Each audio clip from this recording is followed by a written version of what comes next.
PS news में आपका इस्तेमाल है। मैं हूं आपका दोस्त मोहम्मद जावेद। हम रखिए खबरों पे नज़र, आप रखिए खबरनामे पे नज़र।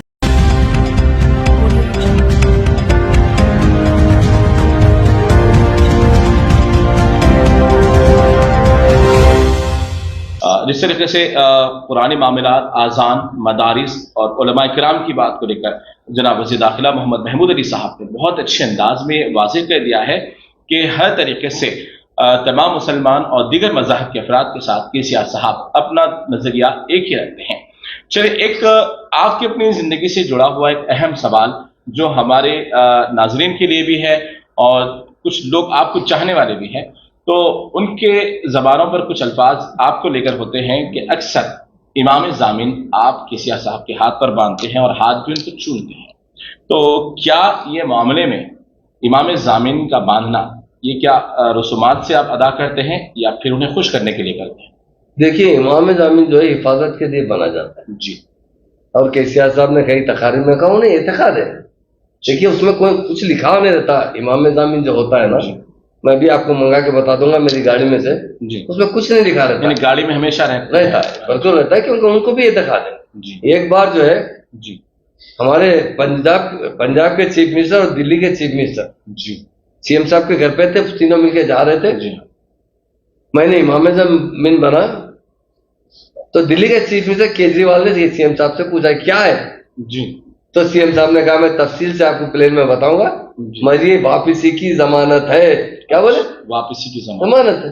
तो हमारे बड़े बुजुर्ग हमेशा जब भी हम सफर पे जाते थे तो इमाम जामिन बनते थे, उसमें हम कुछ पैसे भी रखते थे ताकि वो आने के बाद वो पैसे सबका समझकर गरीबों में जान के सबका इस तरीके से देते। तरीका होता है वो, यानी आपके साथ लगा हुआ जो पैसा होता है वो जान की अमानत डेफिनेट। आने के बाद उसमें हमारे किसी किस्म के ईमानी नुकसान नहीं है। हमारा केसीआर साहब का अपना खुद भी उस पर अकीदा है कि उसके साथ हाथ चूमना, तो हाँ, वो तो हमारे बॉस है जी।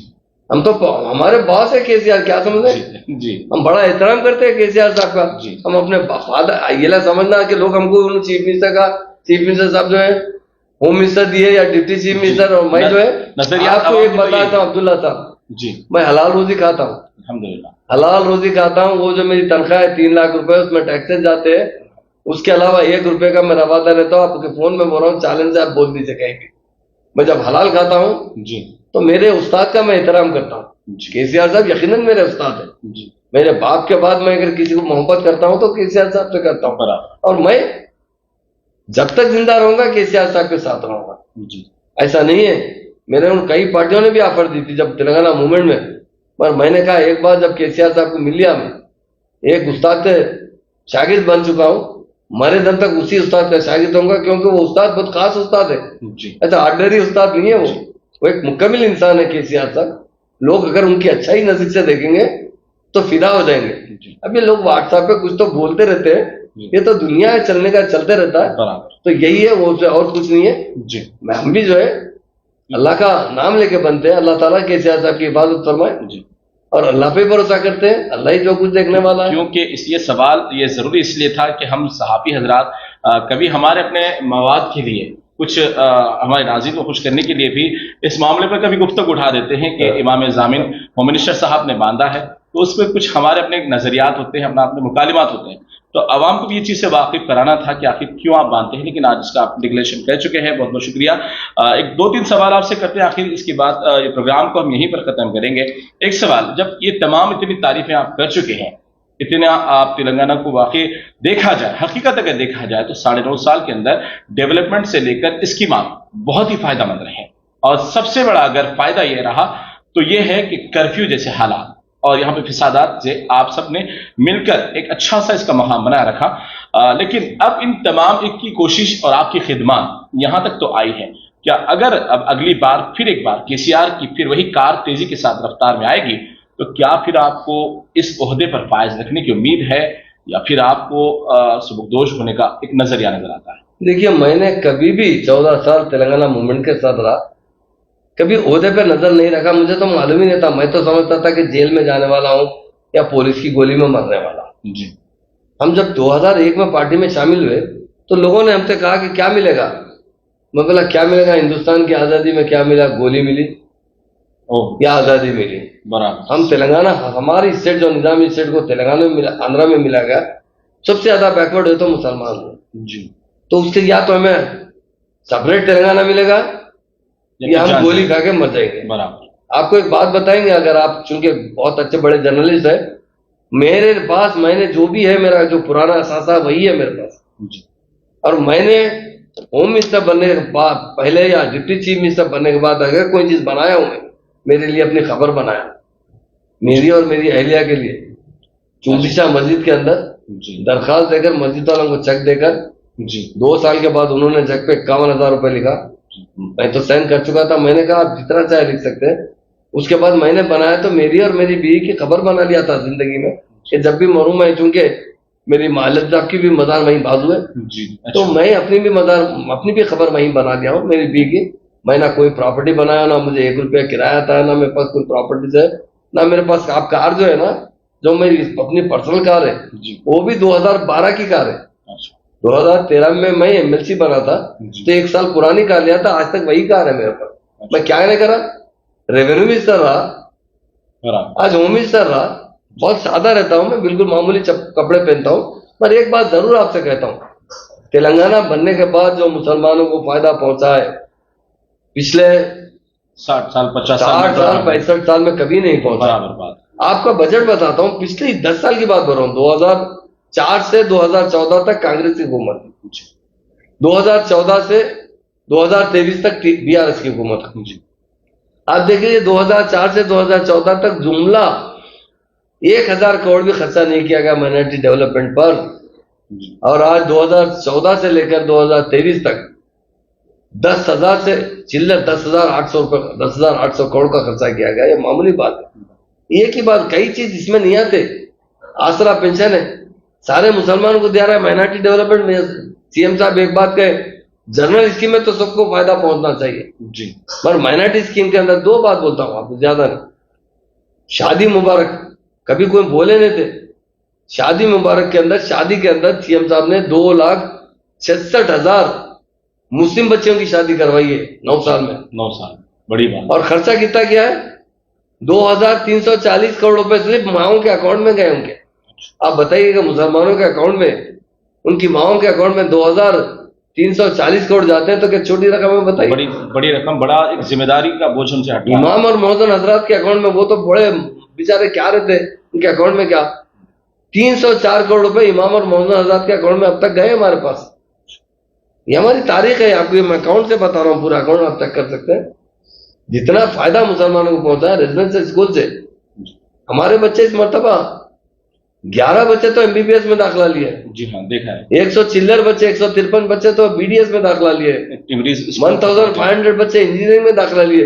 अगर ये तालीम हमको 50 साल पहले से मिलती तो कोई मुसलमान का बच्चा पान के डब्बे पे, पंचर की दुकान पे नहीं दिखता था आपको, होटल में टेबल पूछने वाला नहीं दिखता था। यकीनन होटल का गोल भी बहुत बड़ा है, अच्छा तालीम में आता होकर काम करते थे। आज गुर्बत की निचली सतह पे जिंदगी गुजारने वाली कौन सी काम है आप देख लीजिए। एसटी गरीब नहीं है, एसटी गरीब नहीं है, गरीब है तो मुसलमान है जो माशी हाल से तंग है।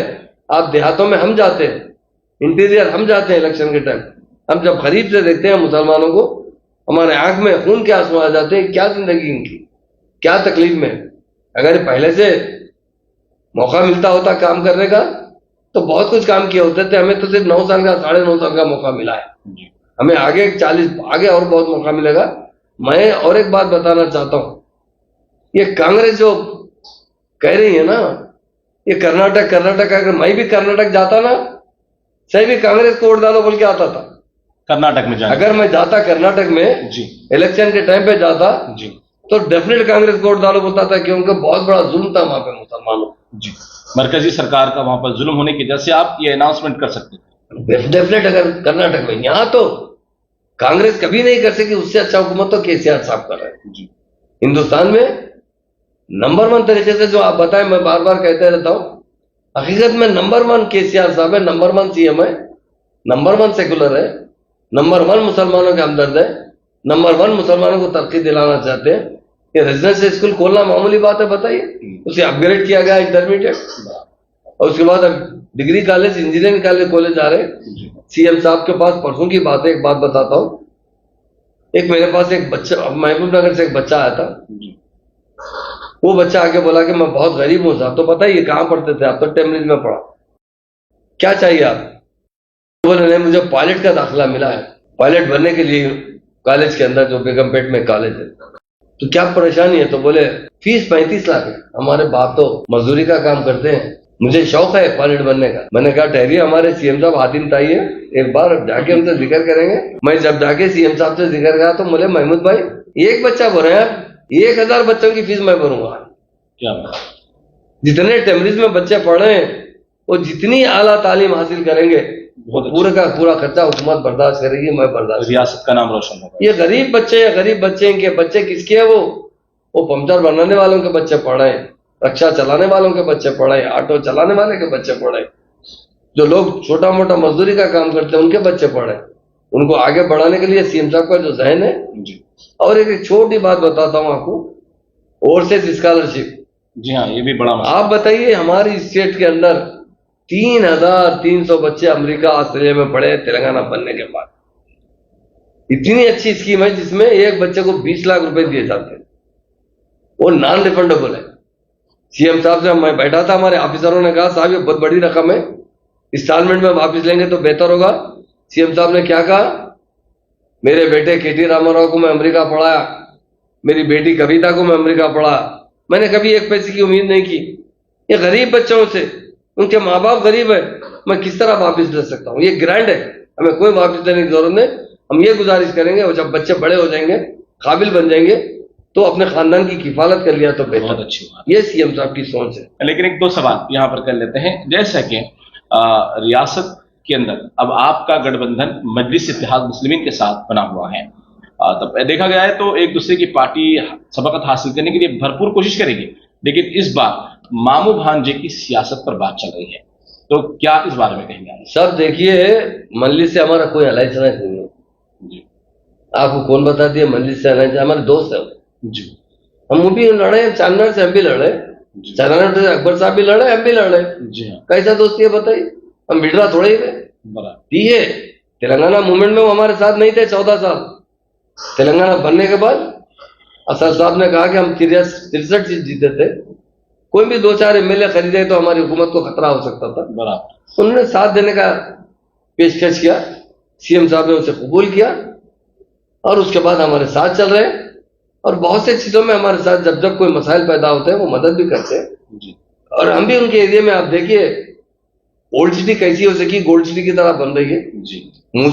मूसी बन जाने दीजिए, उसके बाद ओल्ड सिटी की खतर बताएगी। ओल्ड सिटी की आवाम तो कुछ नाराज नजर आती, क्योंकि जो डेवलपमेंट आपके न्यू सिटी के इलाकों में हुआ, जैसे हाईटेक सिटी, गच्चीबौली, इधर साइड जो हुआ, पुराने शहर के कई इलाके अभी भी ऐसे ही मुतासिर हैं। डेफिनेट आगे हम अभी प्लान करेंगे, क्योंकि पुराने शहर में थिक पॉपुलेशन जी। अगर मास्टर प्लान लाया जाएगा, बहुत से लोगों को मुश्किल हो जाएगी। हम चाहते हैं कि पुराने शहर में भी हाई राइज बिल्डिंग बनेंगे जी। आप मूसी के लिए सीएम साहब का प्लान कितना है मानो जी?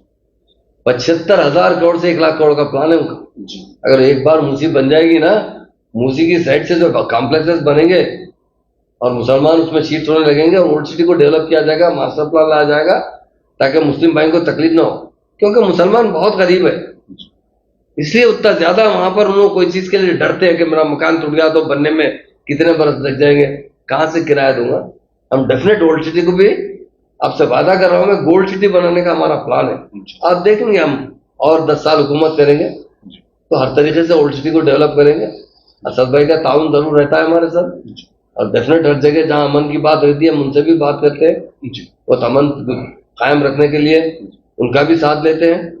तो ऐसा आप जैसा बता रहे हैं कि हमारे उनके अलायंस में, हमारे को कोई अलायंस नहीं है, ये फ्रेंडली फ्रेंड जैसा आप बताए ना, पुलिस फ्रेंडली है, हम भी फ्रेंडली है उनसे, उतना ही है, उनके साथ कोई अलायंस की नहीं है।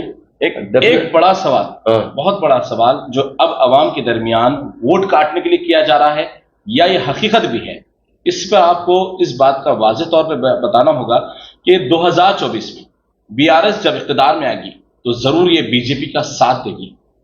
ये इस बात की अफवाहें हैं या ये हकीकत है? अब्दुल्ला साहब एक बात पूछना चाहता हूं जी। 2014 में टीआरएस पार्टी थी, बाद में 2018 के बाद बीआरएस पार्टी बनी, एक बार भी हम उनका साथ दिए नहीं दिए। हमारा सेंट्रल स्टेट का ताल्लुकात ऐसा होता है, कुछ तो कुछ मेंटेन करते हैं, मगर कभी कोई बिल के बारे में जो बराबर नॉर्मल बिल रहता है उसमें थोड़ा सपोर्ट करें, मगर हम आपको जिस तरह कहे ना हमारी गर्दन कटेगी तो अदा नहीं रुकेगी, आपसे वायदा करते हैं आपके सामने हमारी पार्टी की तरफ से, हम मरने पर भी कभी बीजेपी पार्टी से या कोई फिरका पर उस पार्टी से अलाइज करें। तो बहरकैफ इस तरीके से आज वज़ीर दाखिला जनाब मोहम्मद महमूद अली साहब से जो भी हमने सवाल किया वो बड़ी आसानी के साथ और मोहब्बत के साथ उसका बहुत ही पुरअसर अंदाज में जवाब दिया। मैं आज की खास मुलाकात प्रोग्राम में मैं जिस तरीके से भी इतना जो वक्त दिया गया बहुत उनका शुक्रिया अदा करूंगा और उम्मीद करता हूं कि जिस तरीके से मुसलमानों की एक सोच है, मुसलमानों का एक जो भरोसा है, बीआरएस आने के बाद फिर वही अमन शांति यहाँ पर बरकरार रहेगी और मुसलमानों को और हिंदुओं को एक ही नज़र से लेकर चला जाएगा और इस तरीके से आने वाले वक्त में मुसलमानों को नज़रअंदाज नहीं किया जाएगा और भी दीगर स्कीमात है उस पर अमल पैराई होगी। और दो जो सवाल रहेंगे हमारे आने वाले वक्त में एक और आला लीडर से यानी केटीआर साहब से या केसीआर साहब से जरूर हासिल करेंगे, वो है 12% तहफ़्फ़ुज़ात और मसाजिद की शहादत पर। वो बड़ा मसला है क्योंकि हमारे अपने कमेंट्स में जो भी हमसे सवाल करते हैं तो ये दो मुद्दों पर सवाल करते हैं, इसका भी हम डिक्लेरेशन जरूर बीआरएस के तमाम आला जिम्मेदारों से लेंगे। लेकिन आज की खास मुलाकात बड़ी कामयाब रही वज़ीर दाखिला के साथ और वज़ीर दाखिला यही कोशिश करेंगे कि आने वाले वक्त में चाहे वो ओहदे पर रहें या ना रहें लेकिन हमेशा वो बीआरएस सरकार का साथ देते आए हैं और साथ देते रहेंगे। आखिर में आप अवाम से क्या गुजारिश करेंगे? अवाम से तो यही गुजारिश करूंगा क्योंकि मैं भी एक मुसलमान हूँ, मुस्लिम भाइयों से कहना चाहता हूँ आप जो भी वोट का इस्तेमाल सोच समझ के कीजिए जी। आपके पास पिछली हुकूमतों का भी रिकॉर्ड है और प्रेजेंट हुकूमत का भी आपके पास रिकॉर्ड है, डेवलपमेंट के बारे में, अमन के बारे में। बीआरएस पार्टी जो पार्टी है ये सिर्फ तेलंगाना के लिए बनी तो पार्टी और तेलंगाना अवाम के लिए तो बनी तो पार्टी। आप कर्नाटक, महाराष्ट्र, जिधर अदर स्टेट से इसका एग्जाम्पल मत लीजिए। तेलंगाना का हर मुसलमान का फर्ज है, मैं तमाम उलमाओं से भी गुजारिश करता हूं, दीन अगर कहीं आगे बढ़ेगी फैलेगा तो वो तेलंगाना स्टेट में फैलेगा। तेलंगाना स्टेट मरकज बनेगा, सारे आज भी है कल भी मरकज बनेगा, सारी दुनिया में यहां से क़यादत होगी। अभी देखिए 1 महीने के बाद यहां बहुत बड़ा इज्तिमा भी है जिसमें करोड़ों लोग आ रहे हैं। हुकूमत हमेशा यही चाहती है कि मुसलमानों को मुकम्मल तरीके से आज़ादी मिले, मुकम्मल तरीके से वो बाइज्जत तरीके से स्टेट में जिए और हमेशा अमन और सुकून से जिए और तरक्की की तरफ जाए।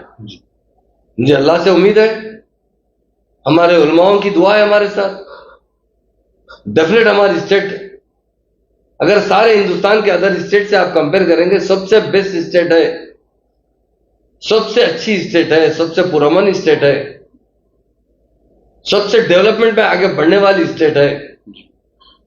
आवाम को एक साथ एक नजरिए से देखने वाला कोई लीडर है वो केसीआर साहब है और केटीआर साहब है।